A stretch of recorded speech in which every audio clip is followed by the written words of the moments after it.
আওয়ামী লীগ ইসলামের শত্রু নয়, পুলিশ প্রশাসন ইসলামের শত্রু নয়, ইসলামের শত্রু আমরা নিজেরাই। বর্তমানে আওয়ামী লীগ সরকার ক্ষমতায়, তাদের যত ভালো ভালো দিক আছে আমি সেটাও বলি। এই যে ওবায়দুল কাদের সাহেব, উনি এদেশের এই যোগাযোগ ব্যবস্থার ব্যাপক উন্নয়ন করেছিলেন, ফাটাকেষ্ট বলেছি আমি ওনাকে। ইসলামিক লাইফ, জীবন গড়ুন কোরআন সুন্নাহর আলোকে। গত কয়েকদিন ধরে কিছু প্রোগ্রামে আমি জয়েন করছি, আপনারা জানেন আমি মালয়েশিয়াতে ছিলাম, এসে এই প্রোগ্রামগুলোতে জয়েন করছি। আবার কিছু প্রোগ্রামে অংশগ্রহণ করার সুযোগ আমার হয়নি। তো যখন প্রোগ্রামে অংশগ্রহণের সুযোগ হয় না, তখন লোকজন মনে করে এটা পুলিশ বন্ধ করে দিছে, প্রশাসন বন্ধ করে দিছে।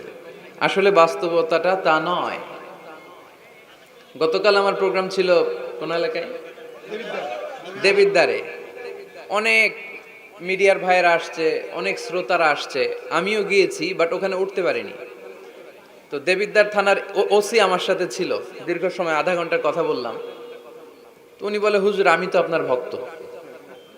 তো আপনি আমার ভক্ত হইলে আমি স্টেজে যাব না কেন? আপনি নিয়ে চলেন আমারে।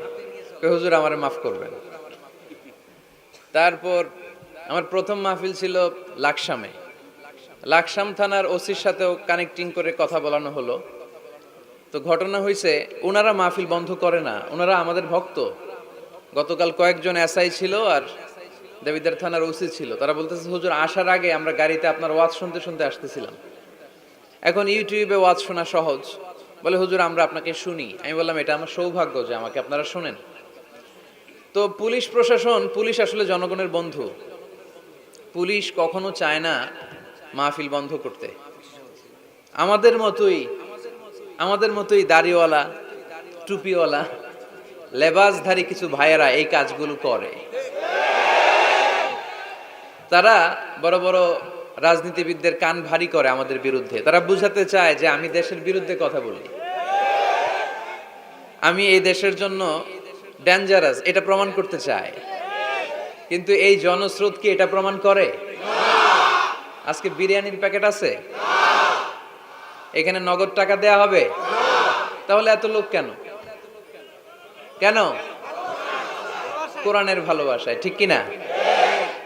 তো এজন্য কিছু লেবাসধারী লোক আছে যারা আমাদের বিরুদ্ধে কান ভারী করে আর বোঝাতে চায় যে আমরা দেশের বিরুদ্ধে কথা বলি। আমার কোনো আলোচনায় ইউটিউবে কখনো পাবেন যে আমি দেশের বিরুদ্ধে কিছু বলেছি?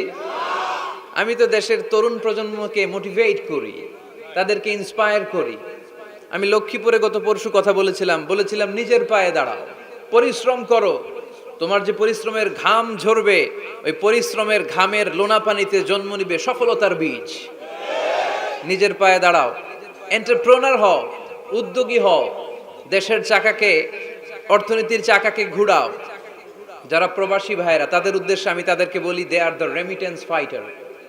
আমরা দুই ধরনের যোদ্ধা পেয়েছি। এক হচ্ছে ফ্রিডম ফাইটার, মানে মুক্তিযোদ্ধা, যাদের কারণে পেয়েছি আমরা লাল সবুজের পতাকা, ঠিক কিনা? আরেক যোদ্ধা পেয়েছি, তাদেরকে আমি বলি রেমিটেন্স ফাইটার, রেমিটেন্স যোদ্ধা, যাদের পাঠানো টাকায় সচল থাকে আমার দেশের অর্থনীতি, ঠিক কিনা? তো আমি তো আমার আলোচনার মধ্য দিয়ে যুবকদেরকে ইন্সপায়ার করি। আমি সাস্টেইনেবল ডেভেলপমেন্ট গোল নিয়ে কথা বলি, আমি মিলেনিয়াম ডেভেলপমেন্ট গোল নিয়ে কথা বলি। আমি আমার দেশকে ভালোবাসি, আমি আমার মাটিকে ভালোবাসি, আমি এদেশের কল্যাণ চাই। কেউ কোনো আলোচনায় আমার কোনো বক্তব্যকে দিয়ে তারা প্রমাণ করতে পারবে না যে আমি দেশের বিরুদ্ধে কথা বলি। বলেছি? বর্তমানে আওয়ামী লীগ সরকার ক্ষমতায়, তাদের যত ভালো ভালো দিক আছে আমি সেটাও বলি। এই যে ওবায়দুল কাদের সাহেব, উনি এদেশের এই যোগাযোগ ব্যবস্থার ব্যাপক উন্নয়ন করেছিলেন, ফাটাকেষ্ট বলেছি আমি ওনাকে। যেই জেলায় যেই চেয়ারম্যান, যেই এমপি ভালো কাজ করে আমি তাদের প্রশংসা করি। আর কেউ যদি অন্যায় করে সেটার বিরুদ্ধে বলার অধিকার আমাদের আছে না নাই? মাননীয় প্রধানমন্ত্রী উনি আমার মায়ের বয়সের, ঠিক কিনা? সো আওয়ামী লীগ বাংলাদেশে যত ভালো কাজ করে এগুলোর প্রশংসা আমি প্রতি জেলাতে যে করি। কিছু ইনকনসিস্টেন্সি, অসঙ্গতি যদি থেকে থাকে সেগুলোর ব্যাপারে বলাও আমাদের দায়িত্ব। কিন্তু দেশের বিরুদ্ধে আমরা কখনো কথা বলি না, কারণ আমরা প্রত্যেকে বাংলাদেশ। আমি বাংলাদেশ, তুমি বাংলাদেশ, আমরা বাংলাদেশ, ঠিক কিনা? বরং বাংলাদেশের বিরুদ্ধে যারা কথা বলে, বাংলাদেশের অর্থনীতি যেখানে বিপন্ন আমি সেখানে কথা বলি। আমাদের গার্মেন্টস শিল্প কেন ধ্বংস হবে? আমাদের পাট শিল্প কেন ধ্বংস হবে? এই যে আমরা চিংড়ি রপ্তানি করছি, চিংড়ির ভিতরে পাথর ঢুকাইয়া সুইজারল্যান্ডে পাঠায়। ওইখানে অডিট কমিটি পাইছে বাংলাদেশ থেকে আসা চিংড়ির ভেতরে পাথর, এরা চুক্তি ক্যান্সেল করে দিয়েছে। আমরা এগুলোর বিরুদ্ধে কথা বলি। আমরা চাই না বাংলাদেশের ইমেজ বাইরে নষ্ট হোক। শুধু দেশেই আমি এভাবে কথা বলি না, আমি পৃথিবীর অনেক জায়গায় কথা বলি, সেখানে এরকম হাজার হাজার প্রবাসী বাংলাদেশি ভাইরা আমাদের সামনে বসে কথা শুনে। আমি সব সময় বলি, এমন কোনো কাজ করা যাবে না যেটাতে আমাদের লাল সবুজের পতাকার অপমান হয়। আমি মালয়েশিয়াতে যখন কথা বলি, আমি বলি মালয়েশিয়ার স্থানীয় লোকাল রুলস এন্ড রেগুলেশন আপনাদেরকে মেনে চলতে হবে। আমি কাতারে যে কথা বলেছি, কাতারের রাষ্ট্রদূত মহোদয় বলেছেন যে মিজানুর রহমান আজহারি এসেছে কাতারে, এটা আমাদের সৌভাগ্য। উনি যেন আমার সাথে মিটিং না করে দোহা না ছাড়ে, কাতারের রাজধানী দোহা, আমি ওনার সাথে মিটিং করেছি। উনি বললেন যে কাতারে বাংলাদেশ কমিউনিটিতে অনেক মারামারি, হুজুর আমরা আর পারতেছি না, এবার আপনারা কিছু করেন। অর্থাৎ আপনি হাজার হাজার মানুষের সামনে যখন কথা বলেন, আপনি তাদেরকে মোটিভেট করেন, ইন্সপায়ার করেন, তাহলে তারা ভালো পথের দিকে আসবে। আমরা এই কথাগুলো বলি। তাই যে সমস্ত লেবাসধারী, টুপি আর পাঞ্জাবি জুব্বাধারী বিশ্বনবীর আশেক বলে নিজেদেরকে দাবি করছেন, আর এই কোরআনের মাহফিলগুলোকে বাধাগ্রস্ত করছেন, কিয়ামতের দিন আল্লাহর কাঠগড়ায় আপনাদেরকে দাঁড়াতে হবে। তারপরেও আপনাদের বিরুদ্ধে আমার কোনো ক্ষোভ নেই, ঘৃণা নেই। আমি দোয়া করি আসেন এক টেবিলে বসি, এক চেয়ারে বসি, একসাথে চা খাই, কন্ট্রোভার্সিয়াল ইস্যুগুলো নিয়ে আমরা কথা বলি। এদেশে তো অনেকে আমাকে কাফেরও ফতুয়া দিয়েছে, দেয় নাই? যেই মুহতারাম আলেমে দিন আমাকে কাফের ফতুয়া দিয়েছে, ওনার নামটা উচ্চারণ করে আমি কিছু বলেছি? তাদের দলকে কখনো গালি দিয়ে কিছু বলেছি? কারণ আমি লোকজনদেরকে মোটিভেট করতে পছন্দ করি। যেটা হক কথা, যেটা সত্য কথা, যেটা কল্যাণকর কথা, এইটা আমি বলে যাব। আমার আলোচনা থেকে কোনটা সঠিক, কোনটা ভুল, কোনটা হক, কোনটা বাতিল, আমার ইন্টেলেকচুয়াল শ্রোতারা ওইটা বুঝে নিবে। আকলমান্দ ইশারা বা শাস্ত, যাদের আকল আছে এদের ইশারা দিলে হয়ে যায়, ঠিক কিনা? এদেরকে তো ভেঙে চুরে বোঝানো লাগে না।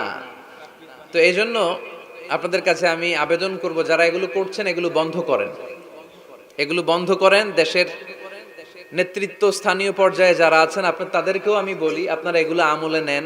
কারাই কোরআনের মাহফিল বন্ধ করতে চায় এগুলো আপনারা দেখেন। আওয়ামী লীগ ইসলামের শত্রু নয়, পুলিশ প্রশাসন ইসলামের শত্রু নয়, ইসলামের শত্রু আমরা নিজেরাই।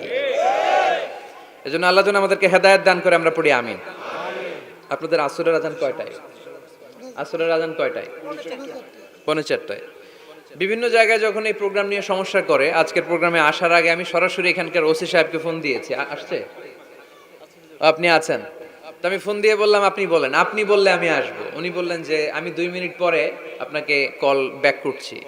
আমি এসপি সাহেবের সাথে কথা বলে নেই, আপনাদের জেলার এসপি সাহেবের সাথে কথা বলে বললে, হুজুর আমি আমার প্রোটোকল নিয়ে এখানে থাকবো, আপনাকে রিসিভ করব সেফলি, আপনার সেফ এন্ট্রি সেফ এক্সিটের ব্যবস্থা আমি করে দিব, আপনি আসেন। আলহামদুলিল্লাহ, এরকম ওসি আমাদের প্রত্যেকটা থানায় হোক, আমরা চাই কি চাই না? আল্লাহ আপনাদের থানার ওসিকে কবুল করে নিক। যে যুবক ভাইরা তোমরা অনেক কষ্ট করে অনেক দূর থেকে আসছো, আল্লাহ তোমাদেরকে ইসলামের জন্য কবুল করুক। আমি আমার খুতবার শুরুতে একটা সূরা হচ্ছে সূরাতু আল ইনশিরাহ, সূরাটার নাম।